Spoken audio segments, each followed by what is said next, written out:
This episode is brought to you by Netflix. New players, new games, new rules. Squid Game, The Challenge returns for a gripping second season. 456 contestants from all walks of life, competing in the ultimate test of strategy, alliances, and endurance. For a life-changing prize of $4.56 million.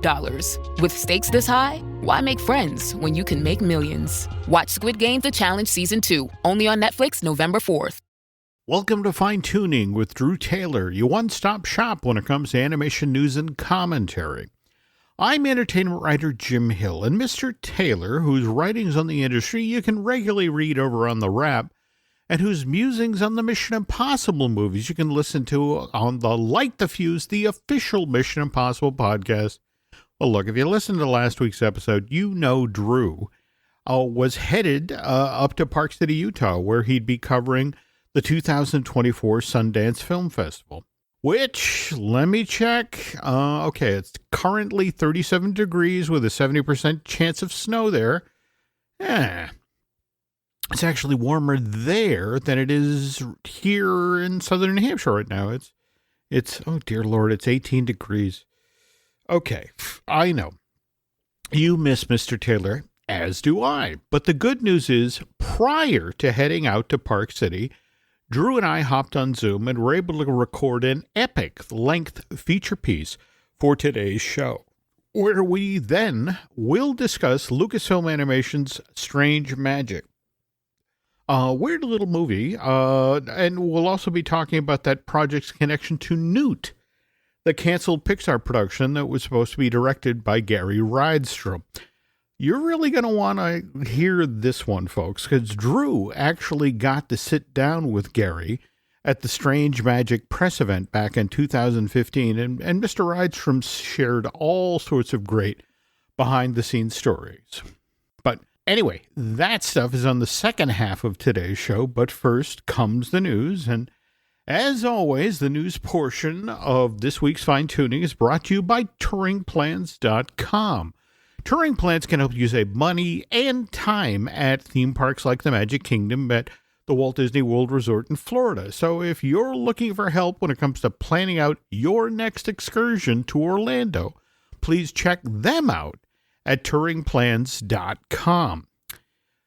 Okay, so let's start with a disappointing bit of news. For the past few weeks, Mr. Taylor and I have been talking up Soul's theatrical debut, which, for those of you who don't remember, Soul is that Pete Docter movie that was supposed to be released theatrically back in 2020, but got tripped up by the pandemic.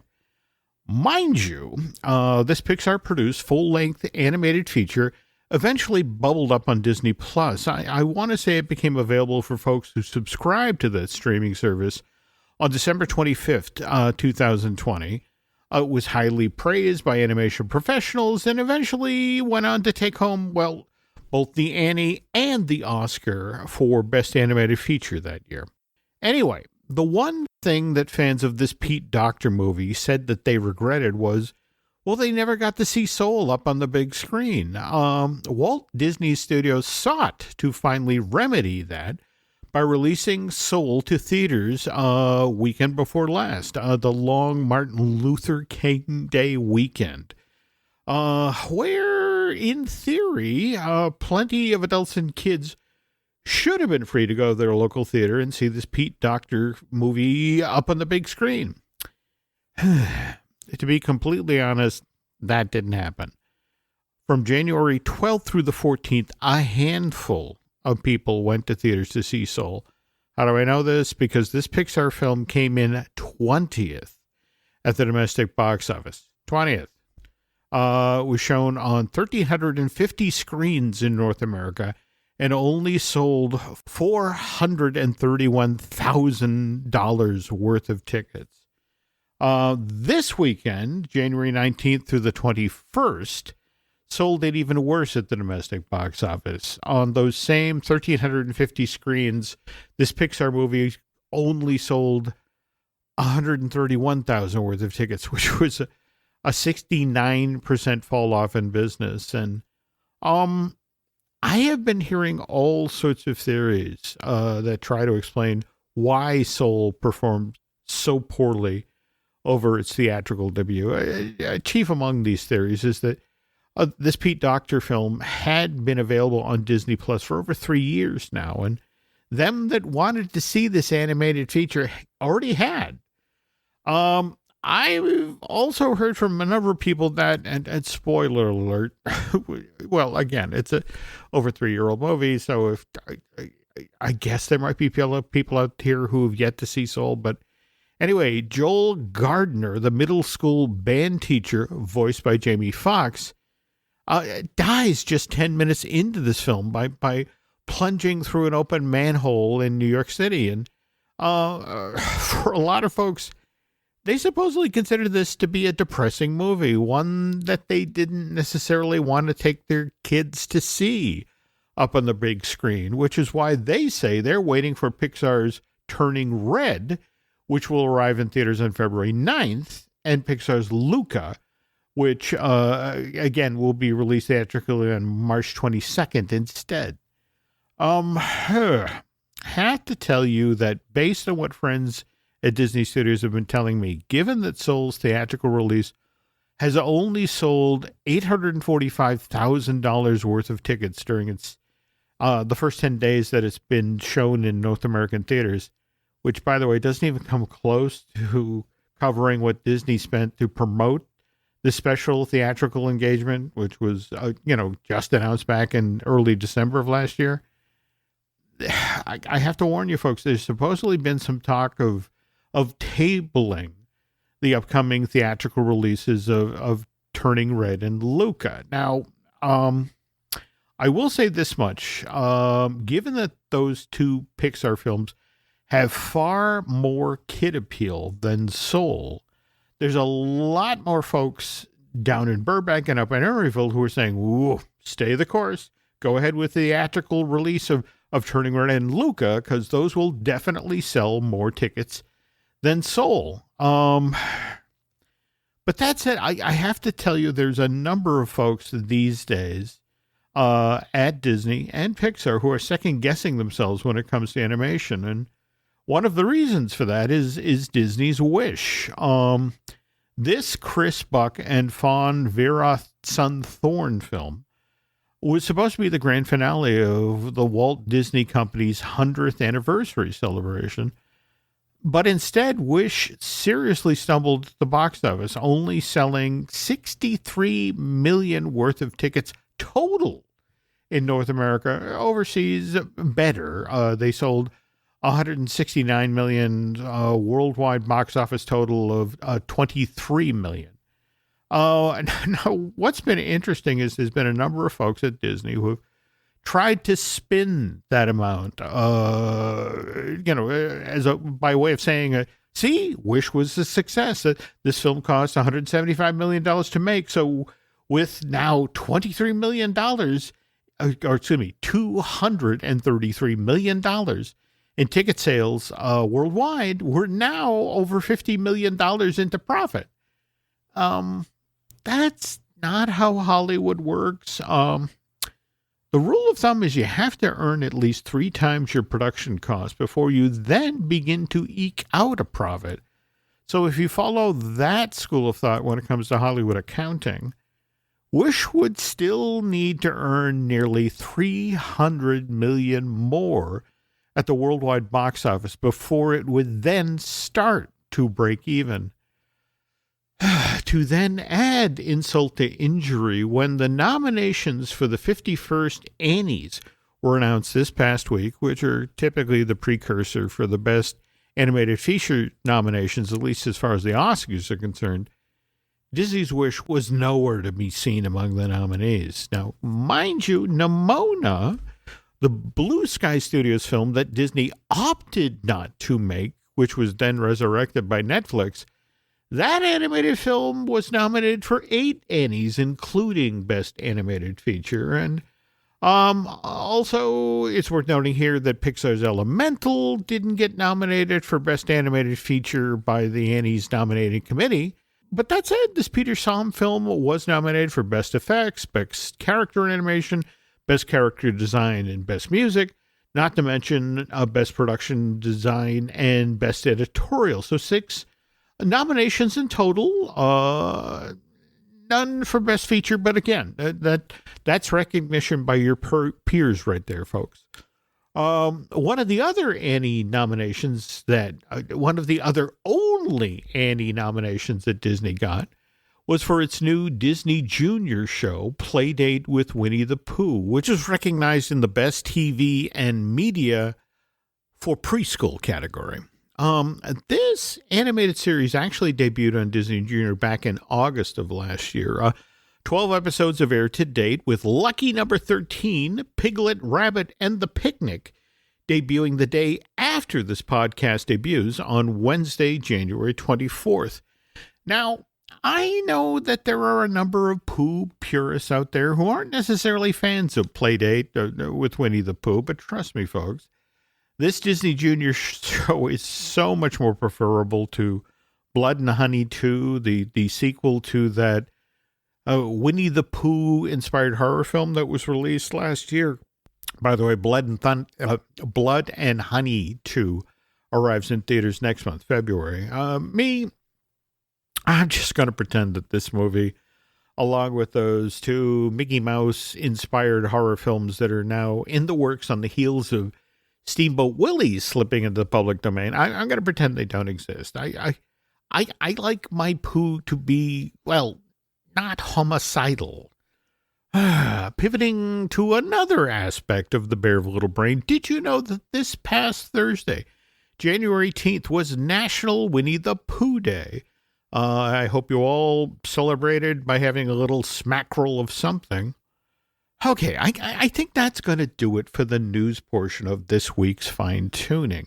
When we get back from our commercial break, it'll be myself and Mr. Taylor musing over some strange magic. But first, this.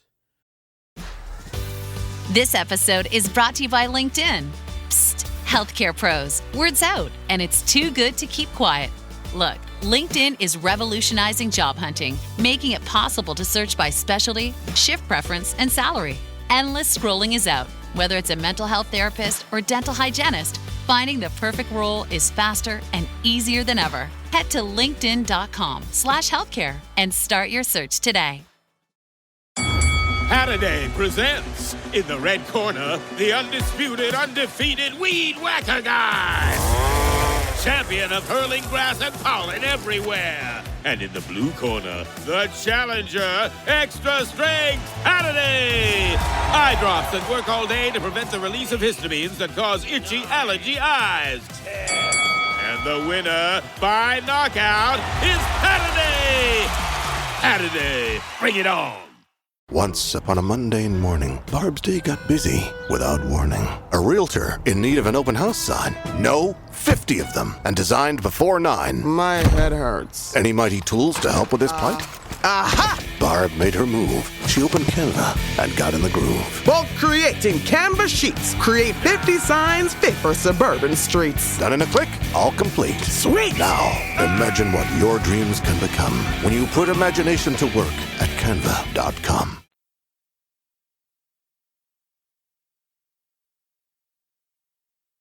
And we're back. Okay, just a reminder that Drew and I recorded this, well, on Monday, January 15th, Martin Luther King Day. And we used the 9th anniversary of the theatrical release of Strange Magic, which would be January 22nd, to take a look back at this Lucasfilm animation production. So let's give a listen to that recording now.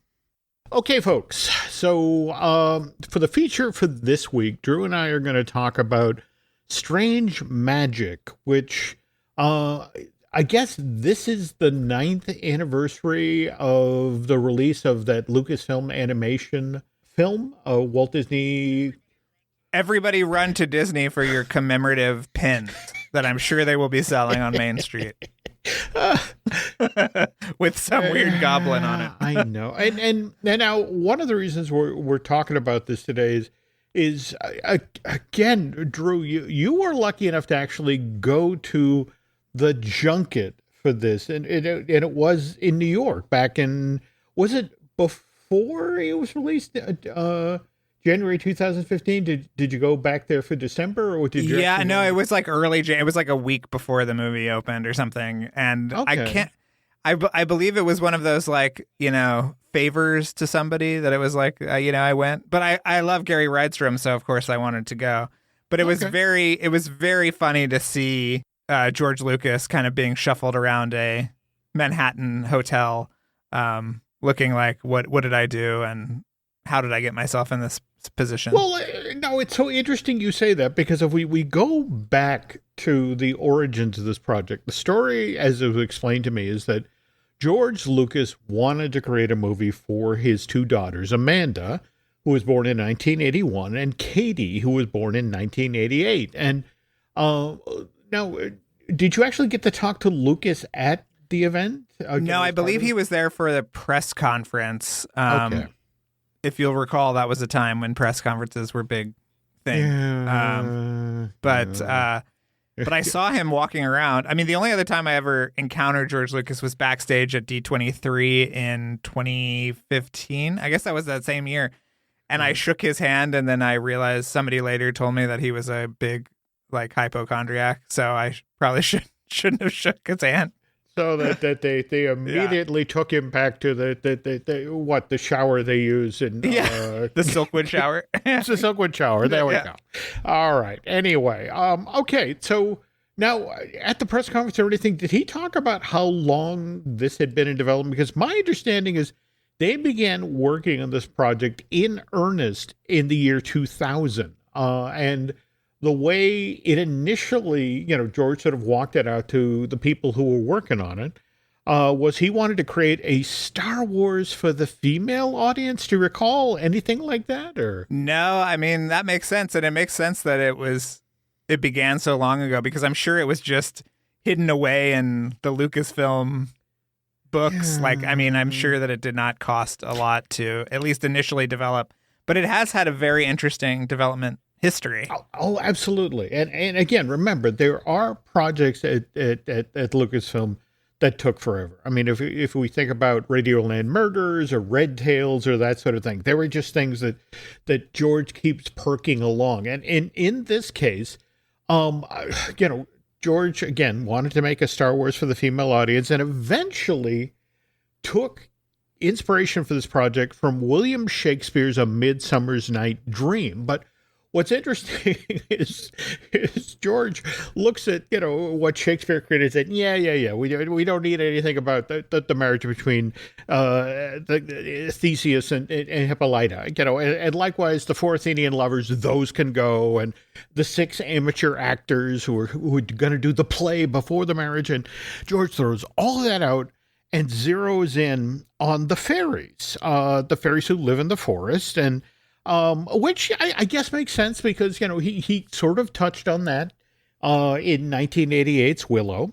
But then what's fascinating to me is who he brings in to help him develop this. We first have David Berenbaum. He wrote the screenplay for Elf, as well as Disney's 2003 version of The Haunted Mansion, the Eddie Murphy version. Irene Mecci, who she also works on the screenplay for Strange Magic, and she was a big time Disney veteran. She did worked on the screenplays for the Lion King, Hunchback of Notre Dame, and Hercules, as well as Pixar's Brave. And I bring up Pixar's Brave because you just reminded me that for a time someone else was going to direct this movie, right? Yeah, they had Brenda Chapman, who was the first director on Brave, come over, and there was a very splashy press release, I remember, and it was basically like, I believe it was just called Untitled Fairy Project at the time. Okay. And yeah, and she did a lot of work on it, as far as I know. Yeah, in fact, what's interesting is if you drill down into the vocal cast for this thing, Brenda does the voice of an imp on this thing. And also the other gentleman who actually wound up directing this, Gary Rydstrom, I want to say Mad Dave. He also voices a character in this thing. But again, Lucas's main collaborator on the finished version of Strange Magic was Academy Award-winning sound designer Gary Rydstrom, who also worked on the screenplay for this animated feature from Lucasfilm Animation. And I have to admit, what fascinates me about Gary is he got into directing animation fairly late in his career. I mean, the very first film he worked on as a sound technician was back in 1984, Indiana Jones and the Temple of Doom. And this was just a couple of years after he'd come over to Skywalker Sound. He essentially, got brought in by his mentor, Ben Burt, who I guess he'd taken classes with at the University of Southern California's School of Cinematic Art. Can we talk about the fun Disney connection to the sound of Indiana Jones and the Temple of Doom? Oh, please do. In the minecart chase, right? Isn't it that they recorded the train cars from Big Thunder Mountain Railroad and used them in the final film? I was hammering on Google just today because, again, face it, when, Rydstrom started out, he was an audio technician, not a sound designer. And so there was a part of me that thought he must have been the guy they sent to the field. He must have been the guy. Yeah, who sat in there at midnight with, the coaster cars going by to get that authentic sound. But anyway, Rydstrom rises through the ranks rather rapidly in the biz. And between 1992 and 1999, he and the team at Skywalker Sound, they take home 7 Academy Awards for Best Sound and Best Sound Effects Editing for Terminator 2, Judgment Day, Jurassic Park, Titanic, Saving Private Ryan. But for me, Drew, what fascinates me is, is Rydstrom's love of animation. I mean, he's in with the team from Pixar right from the very beginning. He does sound design for, it looks like all of their shorts except and Andre and Wally B. I mean, he's listed on the credits. Oh, wow. Luxo Jenner, Red's Dream in 87, Tin Toy, their first Academy Award winner, likewise Knick Knack. And then when Pixar starts doing feature-length films in 95, the original Toy Story, Rydstrom comes along for the ride. And what's interesting is this then brings Rydstrom to Walt Disney Animation Studios' attention. They get him to do sound design on James and the Giant Peach in 96 and Hercules in 97. Pixar lures him back for Bug's Life to do sound design on that in 98, and then Toy Story 2 in 99. And it's just, the guy then ping-pongs back and forth between Pixar and Disney in 2001, where he first does sound design for Atlantis, The Lost Empire, and then sound design on Monsters, Inc. And now, while this is going on, he's still continuing to work on high-profile live-action films. I mean, in 2002, he does Minority Report, but at the same time, he's trying to do right by the folks who brought him into the business. So he's back at Lucasfilm doing sound design on Phantom Menace and Attack of the Clones. But this whole time, Gary is getting more and more enraptured in animation, and just loves watching how these films come together. And right after he finishes doing sound design on Finding Nemo in 2003, Rydstrom meets with then Pixar head John Lasseter and pitches him on the idea of an animated short that Gary himself wants to direct. And Lasseter loves this idea so much that he gives Gary a shot. And so that short, Pixar's Lifted, it debuts at the Chicago International Film Festival, October of 2006, gets released theatrically with Ratatouille in June of 2007, very well received. And you remember this one, right, Drew? It's the basically an alien kid going for his driver's test in a UFO. Yes.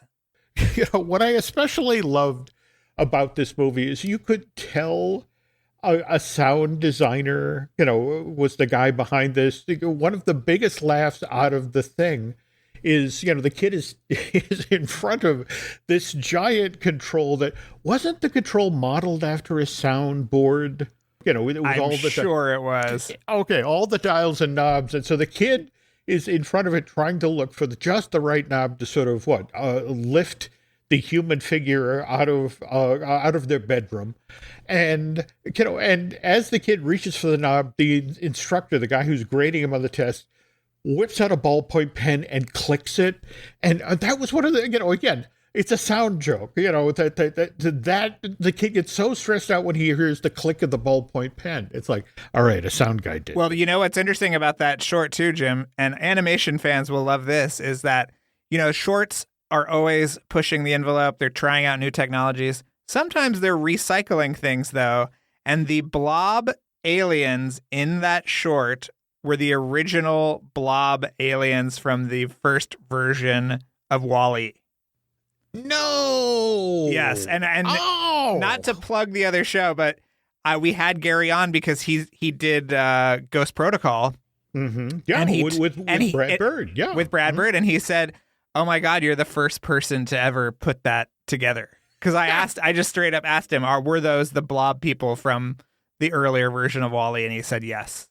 Well, now to bring it full circle, though, that again he works with Brad Bird on Ghost Protocol.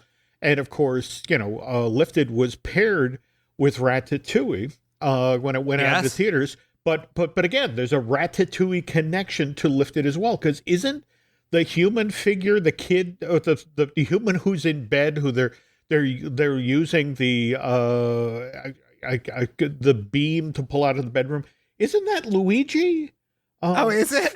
Yeah, I never. But you're right. I mean, the silhouette is exact, and the hair and everything. Yeah. So again, I loved it that they recycled the blob people from WALL-E, and again, and it's Luigi who's getting battered around the bedroom because the kid can't control the force beam. All right. So anyway, Lifted is so well received that Lasseter decides to let Rydstrom direct a feature at Pixar. So in April of '88, less than 10 months after Ratatouille had been released to theaters, Newt is announced. And this project, which features a screenplay by Rydstrom, you know the story of this thing, right? Or what they were going to do. The only thing I know recently, and this was again in our Light the Fuse interview with him, was that he said that at the time, which I did not know, that Pixar was actually looking at two different production pipelines. And that one was supposed to be a lower budget pipeline that could get movies out quicker, they would cost less, and they, could be a little bit more experimental. And so Newt was the inaugural project for this initiative. No. Yeah. So they were like, okay, we're just going to do a little romantic comedy. It's about newts, and it is going to be somewhat, I heard people describe it as sort of Woody Allen-ish, Yes. Okay. But it didn't come together. And also there was another animated movie that came out that was very similar. Yes. We'll get to that in a moment. Okay. The elevator pitch, so to speak, for Newt was a mismatched pair of blue-footed newts. One half of this duo is a male newt, and again, remember what Drew just said. Again, this is a Woody Allen romantic comedy, so this character's name literally is Newt. Has spent his entire life inside of a terrarium, locked away in a laboratory, loves his life. The other half of this pair is a female newt called Brooke, who used to live in the outside world, and these two could not be more mismatched. Newt is perfectly happy with his life behind glass, where Brooke is desperate to get outside again and be free. And where this gets complicated, at least according to the human scientists who work in the lab where Newt and Brooke are in this terrarium, these two are the very last male and female pair of blue-footed newts in the world. So if this species is to survive and eventually be reintroduced to the wild, they have to mate at some point, and which is pretty tough to do with all of these human eyes watching.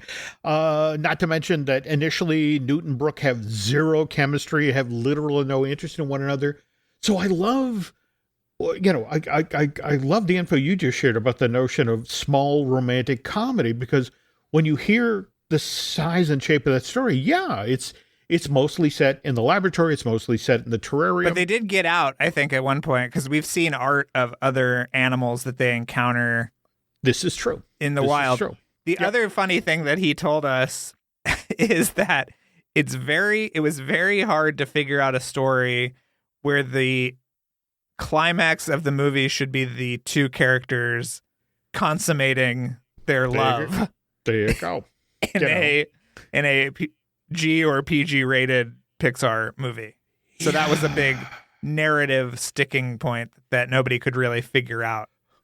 Well, I again, somebody at Pixar once told me that the very thing you're talking about, that they had the board for Newt, and actually one of the last images from the film is that shot of Nala from Can You Hear the Love Tonight? You know, the one where Nala gives Simba the eye in the middle of the song. All right. Yes. And it was the notion of, okay, put that up on the board, and some point we have to figure out how Brooke makes that face, because the audience immediately go, oh, all right, this is about to happen. But okay, so on paper, sounds like a promising premise for a Pixar movie. Newt gets announced April of 2008, is then supposed to be this animation studio's big release for the summer of 2011, but then in early 2010, word begins to leak that Newt is having some story problems, and as a direct result, its release date gets pushed back to the summer of 2012. Now, what's interesting is Cars 2, which was originally supposed to come out in summer of 2012, it gets moved down to the summer of 2011 to fill the hole that Newt's postponement has left in Disney's release schedule. Thank God you can't tell in the finished film. Oh, I was about to say, given the way Cars 2 turned out, you almost wish that John Lasseter, who co-directed that Cars sequel with Brad Lewis, they had stuck with the original release date, the summer of 2012, and spent that extra year trying to figure out the story problems. But all right, and now speaking of story problems, the way it's been explained to me is that Newt supposedly had the very same story problems that Disney's Tangled and Moana once had, which was, how do you make things dramatic and visually interesting if you have two characters in the exact same setting for much of your story? I mean, think about it. In Tangled, you have initially Rapunzel trapped high in her tower where only Mother Gothel, Flynn Rider, and Pascal are interacting with her. And eventually, the way they solved that problem is they had Rapunzel leave the tower and go on some adventures with Flynn Rider, and only in the last act put her back in the tower with Mother Gothel for their showdown. Moana, on the other hand, and I remember talking with the producer about this, and to the effect of that, must have been interesting when you had two characters on basically a 30-foot square raft for the entire film. And she's like, yes, thank you. The fact that we had Maui and Moana and Hey in that space for so much of the movie. Yeah, it got really challenging. The way they fix that problem is, okay, we send them places, or we stage scenes at night or in the morning, or, we make it visually interesting that way. Whereas with Newt, the whole premise of this movie is for this species to continue, these two have to mate, and they hate one another, and the gag constantly is that you have these human scientists. And by the way, did you ever look at the vocal cast that they had for this thing? I mean, they had Dabney Coleman. I don't know if I've ever seen that. No, tell me who it was. Well, yeah, they had this amazing set of character actors voicing, the scientists looking in at Newt, and they were sort of the comic relief outside of the terrarium. And as Drew mentioned, they explored the idea of, okay, we let them out into the world and we bring other animals in. But again, the second act largely stayed visually static. And what was interesting is, in an effort to right the ship very quietly, Gary Rydstrom was pulled off as director of Newt and Pete Docter for a time. was put in charge, but even Doctor couldn't fix it. And as Drew mentioned at the top of today's show, that the other thing that there was a ticking clock, that Blue Sky was working on an animated feature that had a very similar story, Rio, which had the very last known male of the Sphinx macaw species had to mate with the very last known female of that same species. And that was moving at warp speed through Blue Sky Studios and was going to arrive in theaters in April of 2011.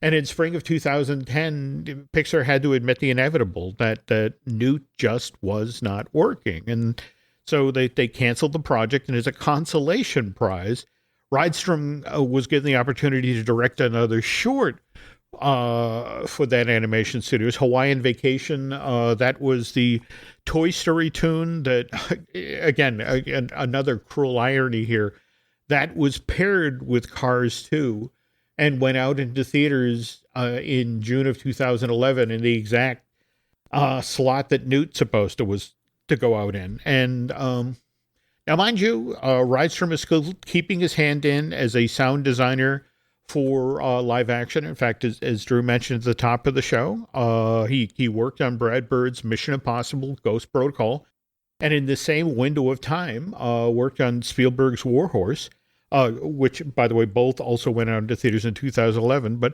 Gary really still wanted to direct a full-length animated feature, and then Strange Magic just kind of fell into Rydstrom's lap. And now, what do we know about Chapman's involvement here? I have to assume she came on board after she was pushed off of Brave. Yeah, it was she was on it, I guess, for a short period. Okay. Because, there wasn't that much time between Brave and the release of Strange Magic, ultimately. Yeah, the other thing that Rydstrom was doing at Pixar was overseeing those English language dubs of the Studio Ghibli movies. Yes. Films like The Wind Rises and, all of that. And he was still doing absolutely killer work over there. But at the same time, Rydstrom was still loyal to the folks at Lucasfilm. In fact, whenever George had a weird project, I mean, as far back as 1987's Captain EO, it's like, okay, sure, I'll help out. So again, it's been 25 years plus at this point since, he got his shot at Skywalker Sound. And so if the guy who gave Rydstrom his career its start was now having trouble with an animated feature that he was going to make, well, Gary knew a little bit about troubled animated features. So late 2011 or early 2012, Rydstrom reaches out to Lucas and they begin working together on Strange Magic. But the problem is, at this point, Strange Magic has, it's been 10 years and it's mutated over that time. It's no longer just an animated feature that's based on A Midsummer's Night's Dream. It's now a musical.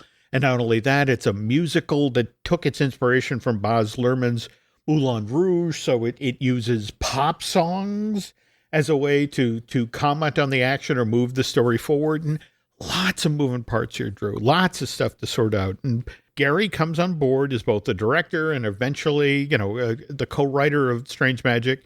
Again, working off of, with David Berenbaum, Irene Michi, and again, Brenda Chapman did. And it eventually has become the tale of the Dark Forest Bog King and how that character hates even the notion of love, which is why he orders that all primroses, which evidently can be used to make people fall in love, must now be destroyed. But before he, after he sets this plan in motion in the Dark Forest, the Bog King begins to have second thoughts when he inquires a feisty fairy princess named Marianne. And so, okay, we now pivot back to the press event in New York for Strange Magic, and people are talking about working on this movie. Did you get to talk with any of the vocal talent? Or no, I think I only talked to Gary, although I think they were all there for that that press conference. But there was a certain level of excitement. I mean, the other thing that we have to talk about with Strange Magic is that it was the first fully animated ILM movies since Rango in 2011.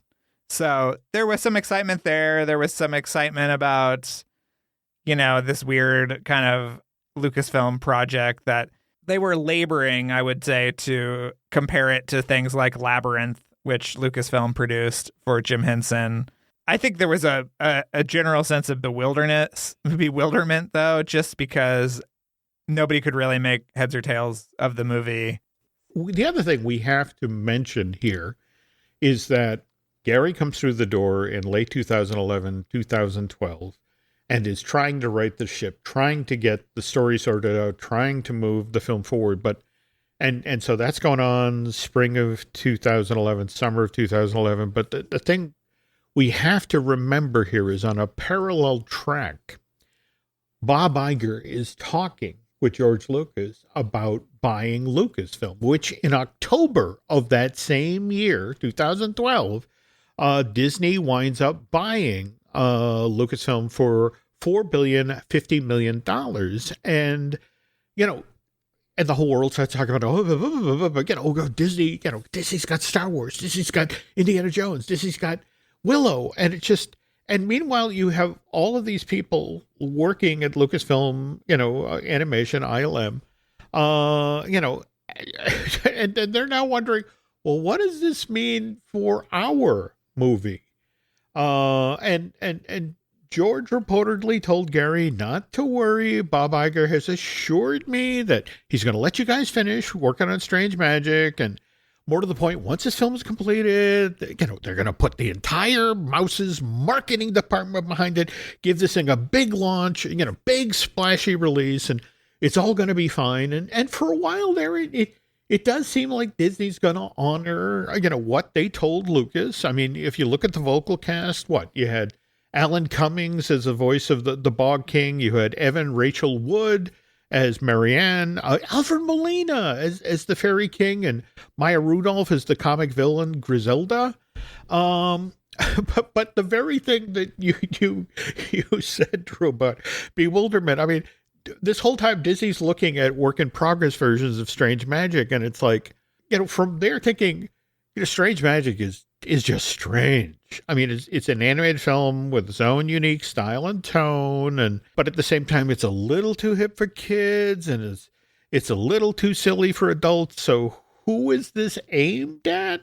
And now we kind of have to talk about what used to happen in January in the film industry, which was this was the dumping ground, right? When right after the holidays, when all the movies were in theaters and made big dough, suddenly in January, you got kind of the oddball little pieces that the studios didn't quite know what to do with, right? Yeah. I mean, I would argue that is still the case, Jim, unless an argument can be made for The Beekeeper being a giant.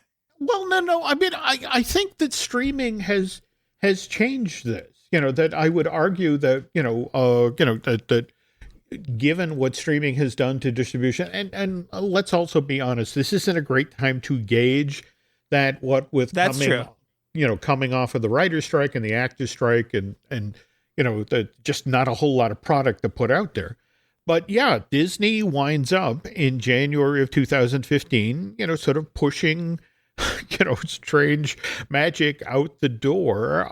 In fact, what's funny is if you talk with anybody at ILM about, Strange Magic, they're like, no, it wasn't released. It escaped the vault temporarily, and then Disney hauled it right back. That said, you can watch Strange Magic today on Disney Plus. This 9-year-old film over there, by the way, Drew. I mean, listen to this word salad.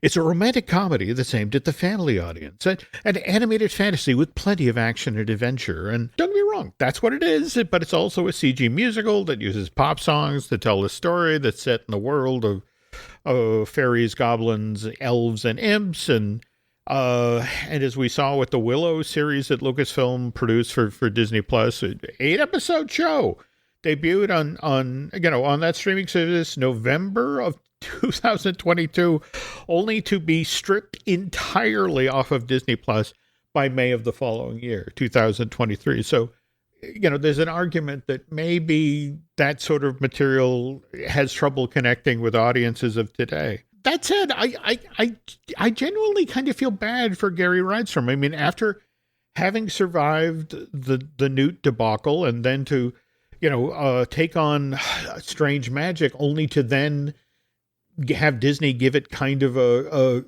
cursory release. I mean, did you get any vibe like that from him when you were talking with him at the junket, that Disney's maybe not doing everything they could for this movie? Or no, I think he was just, he knew, I think, what he was getting into when he signed on for this thing, that it was a train that was leaving the station, but at least he would have a feature credit for his IMDb. I would implore people to watch it, actually, because I think it is a pretty interesting movie. It is. And it's a very visually stunning movie for sure. Yeah, an hour and 41 minutes, like I said, over at Disney Plus today.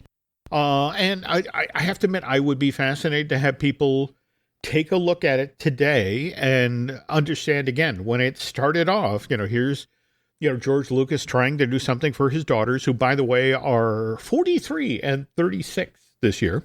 And again, did he succeed? Did he create a Star Wars for the female audience? And also, just want to recognize that Rydstrom is still out there, still doing sound design. He just recently worked with Spielberg on The Fabelmans and James Mangold, Indiana Jones and the Dial of Destiny. And that said, I again, because I'm such a huge fan of Lifted, I think it's honestly one of the funniest things shorts that Pixar's ever done.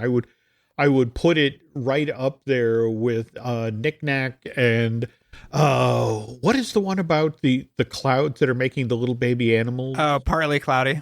Partly Cloudy. That's another one of I don't think Pixar's made a funnier short. But yeah, I'd love to see Gary get another shot at directing a full-length animated feature, because maybe after Newt and Strange Magic, the third time would be the charm. Yeah, he's a genius and also one of the nicest people ever. So, yeah, we should have him on the show, Jim. I would love that. Okay, I'll send him a note after this, and Cool. Okay. Wasn't that fun? I do miss Mr. Taylor. But Drew will be back on next week's Fine Tuning, hopefully with some animation-related stories that he scored at this year's Sundance Film Festival. But if you too were missing Mr. Taylor, please allow me to direct your attention to Light the Fuse, the official Mission Impossible podcast, which Drew does with the equally talented Charles Hood. And speaking of podcasts, we do have a few others here at Jim Hill Media, Disney Dish, the mothership that I do with Len Testa. Likewise, we have Looking at Lucasfilm, which I do with Brian Gahn. He and I are going to be working on a new episode of that later this week. And we also have the Epic Universal podcast, which should make its debut later this week. That's me and Eric Hersey. And that will feature a lengthy interview about the Villain Con Minion Blast attraction that opened last summer at Universal Studios Florida. Okay. Oh, also want to remind you of Len and my newest project, Disney Unpacked, our first ever video series, which we're producing in collaboration with veteran Imagineer Jim Schul. This past month's episode was about Mickey's Birthday Land. Next month's episode, which debuts on Sunday, February 4th over on Patreon, is kind of a sequel to that show. This Disney Unpacked will discuss the development and construction of Mickey's Toontown, which opened at Disneyland Park on January of 1993. Let's see. Should mention social media on our way out the door here. If you're looking for Drew, you can find him on X, Twitter, as Drew Tailored, like a tailored suit. Me, you can find on Twitter and Instagram as Jim Hill Media, and over on Facebook as Jim Hill Media News. All right, one final favor before we go here. If you could swing by Apple Podcasts and rate and review, well, not just the show you're listening to right now, Fine Tuning, but also Light the Fuse, the official Mission Impossible podcast. I know Mr. Taylor would appreciate that. And I guess that's going to do it for this week. So thanks again for listening. And until next time, you folks take care, okay?